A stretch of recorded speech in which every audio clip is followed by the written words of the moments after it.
Hello friends, मैं संतोष कुमार गुप्ता आपका ICIT online classes में बहुत बहुत स्वागत करता हूं। आज मैं आपके लिए पाइथन में एक नया ट्यूटोरियल लेके आया हूं। हम लोग बात कर रहे थे ऑब्जेक्ट ओरिएंटेड प्रोग्रामिंग सिस्टम के बारे में, जिसमें हम लोगों ने फर्स्ट पार्ट में ये देखा था कि ऊप्स का कॉन्सेप्ट क्या है, उसके फीचर्स क्या हैं। दूसरे पार्ट में हम लोगों ने देखा था कि इसमें क्लासेस और ऑब्जेक्ट का निर्माण क्या होता है। आज का जो तीसरा पार्ट होगा, इसमें हम लोग बात करेंगे कंस्ट्रक्टर के बारे में। तो देखिए, कंस्ट्रक्टर जो है ये हर ऊप्स लैंग्वेज के अंतर्गत आपको मिलेगा। अगर आपने C++ या जावा को देखा होगा तो उसमें भी ये उपलब्ध था। कंस्ट्रक्टर जो होता है ये एक विशेष प्रकार का मेथड होता है, फंक्शन होता है, जो इटसेल्फ एग्जीक्यूट होता है जब आप उस क्लास का कोई इंस्टेंस या ऑब्जेक्ट बनाते हैं। तो सपोज करिए आपने कोई क्लास बनाया हुआ है, आपके क्लास में कोई एक मेथड है, तो आप उस क्लास का एक इंस्टेंस बनाते हैं और उस इंस्टेंस के मदद से उस मेथड को जब आप कॉल करते हैं तो उस मेथड की फंक्शनलिटी होती है। पर अगर आप प्लान कर रहे हैं कि वो मेथड ऐसा हो जो इटसेल्फ कॉल हो, जैसे ही हम अपने क्लास का कोई इंस्टेंस बनाए, ऑब्जेक्ट बनाए, तो ऑटो कॉल हो जाए, तो ऐसे मेथड को हम लोग बोलते हैं कंस्ट्रक्टर। हमारा जो C++ था, हमारा जो जावा था, उसमें कंस्ट्रक्टर को बनाने का रूल ये था कि क्लास का जो नाम है, अगर वही ही नाम हमारे मेथड का हो जाता था तो एज ए कंस्ट्रक्टर ट्रीट होता था। पर हमारे पाइथन में थोड़ा अलग तरीका दिया गया है कंस्ट्रक्टर का निर्माण करने के लिए।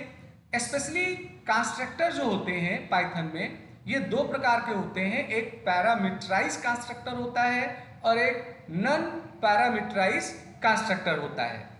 तो चलिए देखते हैं कि पाइथन में कैसे इसका यूज किया जाए। उससे पहले मैं आपको एक बात और बता दूं कि कंस्ट्रक्टर का प्रयोग क्या होता है। कंस्ट्रक्टर का प्रयोग ये होता है, जैसे मान लेते हैं आपने कोई डिवाइस बनाया, उस डिवाइस में आपने एक सॉफ्टवेयर बना के डाला, तो आप चाहते हैं कि जब वो डिवाइस ऑन हो तो एक कोई फंक्शनैलिटी है जो इटसेल्फ कॉल हो जाए। जैसे उदाहरण के तौर पे हम लोग कंप्यूटर को ऑन करते हैं तो वो बायोस को रीड करता है, बूटिंग की जो प्रक्रिया होती है वो इटसेल्फ होती है, और ऑपरेटिंग सिस्टम खुद ब खुद सेकेंडरी मेमोरी से लोड होकर प्राइमरी मेमोरी में जाता है। वहाँ हमें कहना नहीं पड़ता है कि आपको अपना ऑपरेटिंग सिस्टम सेकेंडरी मेमोरी से प्राइमरी मेमोरी में ले आना है, एक स्टार्टअप टास्क होता है।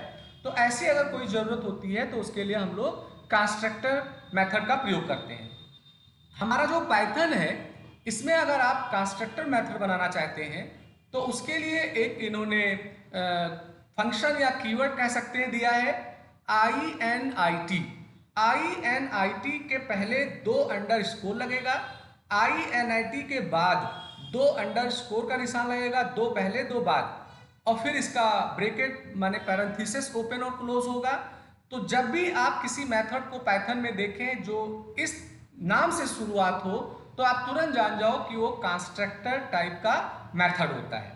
और इसमें एक सेल्फ पैरामीटर होता है जो सदैव फर्स्ट आर्गुमेंट के रूप में होगा, उसके बाद और भी आप आर्गुमेंट उसमें ले सकते हैं। तो यहां मैंने लिखा है कि in Python the method the INIT simulates the constructor of the class.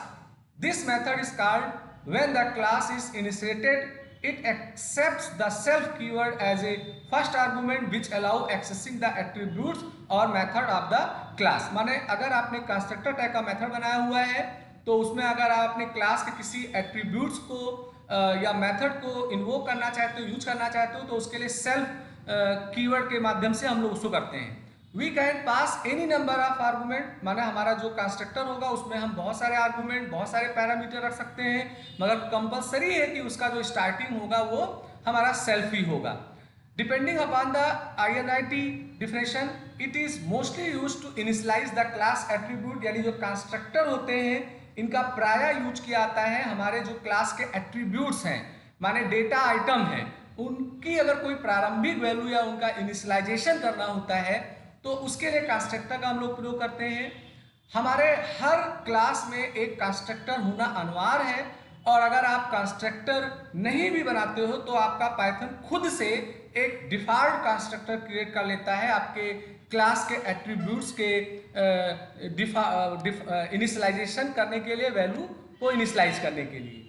तो यहाँ एक देख लेते हैं एग्जाम्पल। जैसे हमने क्लास बनाया एम्प्लॉई नाम का, तो अगर आप देख रहे होंगे तो यहाँ एक मेथड है डेफ और इसकी शुरुआत 2 अंडरस्कोर INIT 2 अंडरस्कोर है। सेल्फ एक इसका पैरामीटर है और ये इसके और 2 पैरामीटर हैं। तो हम सेल्फ के द्वारा ही इनके बाकी के पैरामीटर को यूज करेंगे।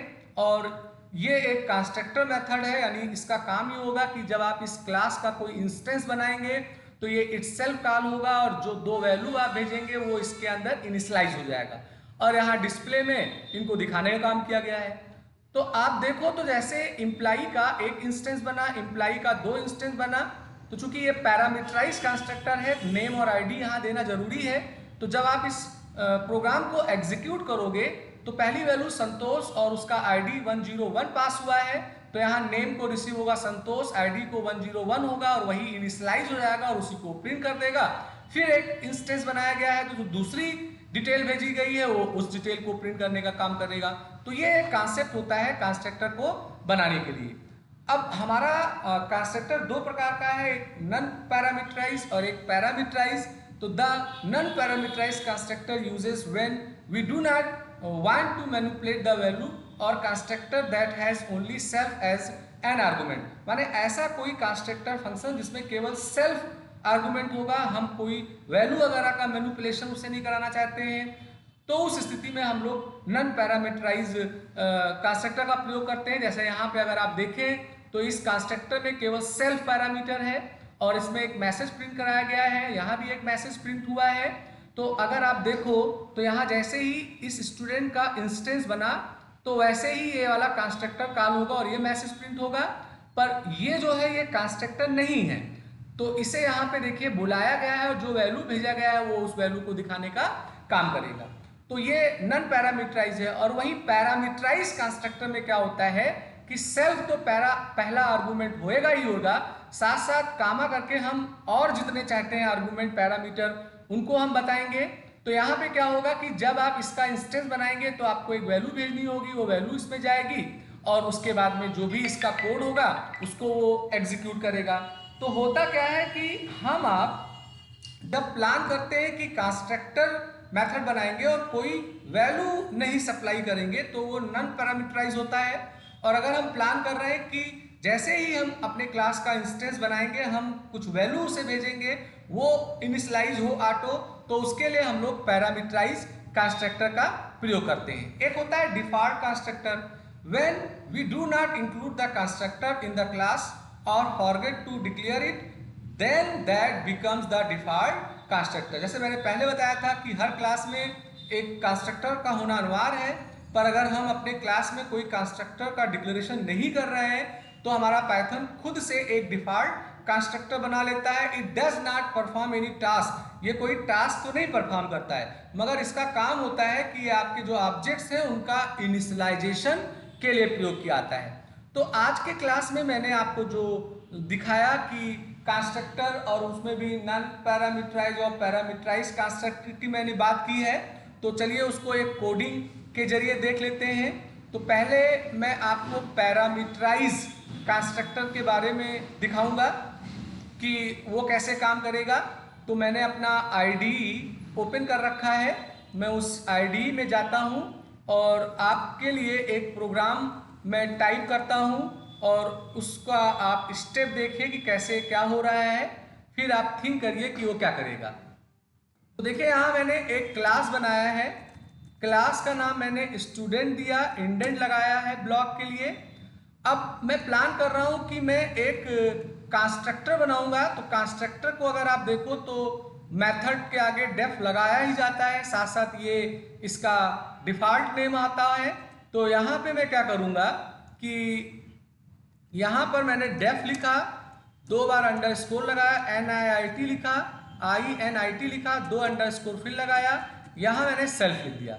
सेल्फ मस्ट है कि उसका पहला आर्गुमेंट हो। अब देखिए यहाँ मैं एक ले लेता हूँ रोल नंबर और कामा करके ले लेता हूँ नेम और कामा करके ले लेता हूँ एज, ये हो गई। अब मैं यहाँ पे करता क्या हूँ कि यहाँ पे मैं लिखूंगा सेल्फ डॉट रोल नंबर। अब इसका जो काम होता है स्पेशली वो होता है वैल्यू के इनिशियलाइजेशन के लिए। तो वैल्यू के इनिशियलाइजेशन में मैं क्या करूंगा, यहां पर मैं लिखूंगा इक्वल और यहां पे मैंने लिखा RNO। तो इसका मतलब इस कंस्ट्रक्टर को जैसे ही कॉल होगा, माने जब आप क्लास का इंस्टेंस बनाएंगे, तो चूंकि ये पैरामीटराइज कंस्ट्रक्टर है तो आपको 3 वैल्यूएं भेजनी होंगी, रोल नंबर, नेम, एज। तो रोल नंबर इसको रिसीव होगा और ये वाला रोल नंबर इसके इनिशियलाइज के लिए यहाँ पे यूज किया गया। अब मैं यहाँ लिखता हूँ सेल्फ डॉट नेम और यहाँ नेम को मैं कर लेता हूँ, फिर लिखता हूँ सेल्फ डॉट एज और एज के बाद यहाँ एज का इनिशियलाइजेशन कर लेता हूँ। तो ये मेरा बन गया।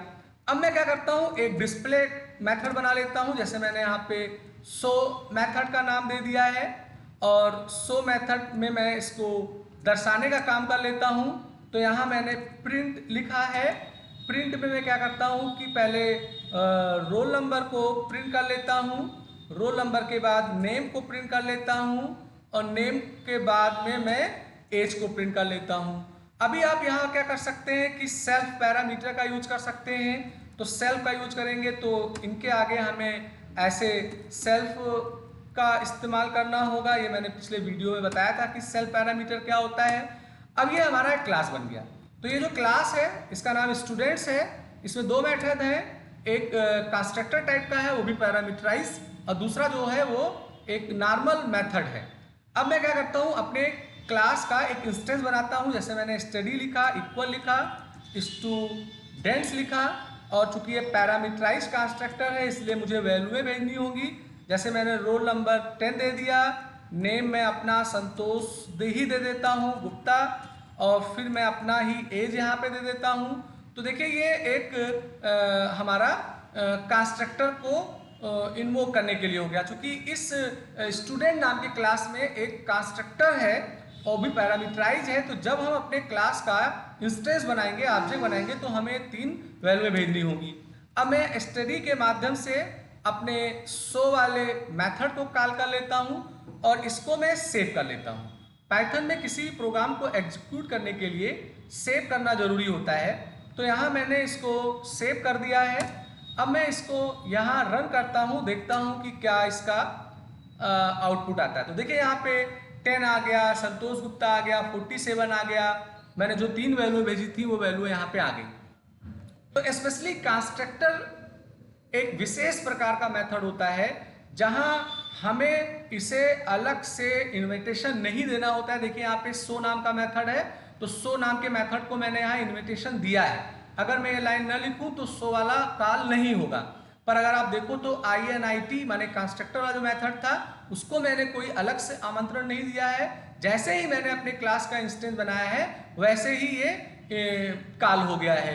तो ये हमारा कंस्ट्रक्टर होता है। अभी इस तरीके से अगर आप चाहें तो एक और बना सकते हैं इसका इंस्टेंस। जैसे मैं इसे कॉपी कर लेता हूँ, यहाँ मैं पेस्ट करता हूँ, यहाँ मैंने नाम स्टडी 1 दे दिया, 11 रोल नंबर कर देता हूँ, यहाँ मैं आलोक गुप्ता कर देता हूँ, यहाँ मैं ये कर देता हूँ। तो अब मैं अगर रन करूँ तो रन करने से पहले हमें इसको भी कॉल करना पड़ेगा। स्टडी 1 के माध्यम से किसको कॉल करना पड़ेगा, शो को। तो अभी मैंने 2 इंस्टेंस बनाया है, तो 2 जो डिफरेंट वैल्यूज मैंने भेजे हैं तो वो दोनों वैल्यू देखिए यहाँ पे आपको दिख जाएगा। तो ये हमारा होता है कंस्ट्रक्टर, वो भी पैरामीटराइज। अब अगर मैं बात कर लूँ बिना पैरामीटराइज वाला, तो अगर आप देखो तो यहाँ मैंने केवल सेल्फ पैरामीटर रखा है। तो सेल्फ पैरामीटर रखा है तो यहाँ पर इसे मैं हटा देता हूँ और यहाँ पर एक साधारण मैसेज मैं प्रिंट करा देता हूँ, नन पैरामीटराइज्ड कंस्ट्रक्टर। ये एक मैसेज मैंने प्रिंट कर दिया है। और यहाँ चलिए एक वैल्यू कोई प्रिंट करा लेते हैं। ऐसे नेम भेजा गया, अब यहाँ नेम भेजा गया तो यहाँ मैं नेम को ही सीधे प्रिंट करा लेता हूँ और इसे हटा देता हूँ। तो देखिए यहाँ जो हो रहा है, यहाँ कंस्ट्रक्टर पैरामीटराइज नहीं है, तो मैंने क्या किया है, यहाँ मैंने केवल एक इंस्टेंस बनाया, इस वैल्यू को नहीं भेजना है। यहाँ एक दूसरा इंस्टेंस बनाया, इस वैल्यू को नहीं भेजना है। चूंकि शो में मैंने एक नेम नाम का पैरामीटर ले रखा है, तो यहाँ आर्गुमेंट नेम के लिए होगा, ऐसे आलोक भेज दिया मैंने और यहाँ मैंने सेंस भेज दिया। तो अब अगर मैं रन करूंगा तो सबसे पहले नन पैरामीटराइज कंस्ट्रक्टर का मैसेज आएगा, फिर आलोक प्रिंट होगा, फिर नन पैरामीटराइज कंस्ट्रक्टर आएगा और फिर हमारा सेंस प्रिंट होगा। तो यहाँ अगर आप देखें तो ये आउटपुट कुछ लाइक इस तरीके से आ रहा है, नन पैरामीटराइज कंस्ट्रक्टर। तो यहाँ देखिए एरर भी आ रहा है, ये नेम नाम का एक बार देख लेते हैं कि प्रोग्राम में क्या मिस्टेक हो रही है। यहाँ पे एक मिस्टेक हो रहा था इसलिए दिक्कत आई थी। मिस्टेक ये था कि जो डेफ करके मैंने शो नाम का मेथड बनाया है, इसमें मैंने नेम एक पैरामीटर लिया है, क्योंकि इनिशियलाइजेशन सेल्फ के साथ नहीं हुआ है इसलिए यहाँ पे नेम को सीधे प्रिंट होगा, इसके साथ सेल्फ नहीं लगेगा। अब अगर मैं इसको एग्जीक्यूट करूं तो देखिए इसका आउटपुट क्या आता है। तो इसके आउटपुट में अगर आप देखेंगे तो पहले दो ऑब्जेक्ट मैंने बनाया था, तो दो ऑब्जेक्ट बनाया माने दो इंस्टेंस, तो पहले कंस्ट्रक्टर वाला कॉल होगा। तो पहला std वाला जब बनाया तो ये कॉल हुआ, std1 बनाया तो ये कॉल हुआ। अब std1 से शो वाले मेथड में आलोक भेजा था, std1 में सेंस भेजा था, तो ये हमारा आ गया। तो इस तरीके से कंस्ट्रक्टर का हम लोग प्रयोग करते हैं। तो ये आज का ट्यूटोरियल था। मैं उम्मीद करता हूं कि आपको पसंद आया होगा। कोई समस्या हो तो आप कमेंट करिए, लाइक करिए, शेयर करिए, सब्सक्राइब बटन पे क्लिक करिए, बेल आइकन को लीजिए।